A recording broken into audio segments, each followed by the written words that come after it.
en aquest cas és per a la zona de l'Alqueria, perquè d'un temps a esta part s'estan detectant certs conflictes, certa inseguretat en el barri. Crec que ha sigut avui mateix o ahir n'hi ha un taller mecànic, l'Antequera, que és el que està mirant a la pròpia plaça de l'Alqueria, i crec que avui han intentat atracar-lo. Per sort és un senyor molt resolt i no han arribat a Sant Riu, però li han entrat a atracar al seu negoci. No fa molt va haver una ganivetada també el 9 d'octubre, als 2 dies també va haver algun conflicte d'aquest tipus en sang i arma blanca, i per tant el prec que li faig és si d'alguna forma se pot entrar en detall a aquest tipus d'actituds i de qüestions, perquè al final jo sé que la policia local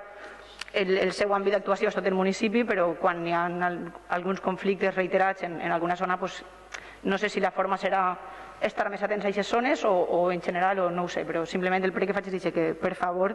estudieu la possibilitat de tallar aquest tipus d'accions.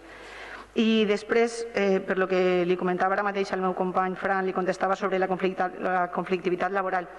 Nosaltres no posem en dubte que la conflictivitat no siga alta, de fet nosaltres pensem que no és excessiva, però el que li hem sol·licitat moltes voltes era un informe sobre aquesta conflictivitat per a saber quina és realment. Per tant, si el propi Ajuntament, el personal de l'Ajuntament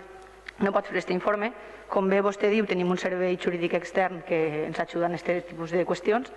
Si l'informe l'ha de fer el servei extern, que el faci si vostè té a bé sol·licitar-lo, i si no, que el faci algú de la casa que estiga preparat per a fer-lo. Però per favor que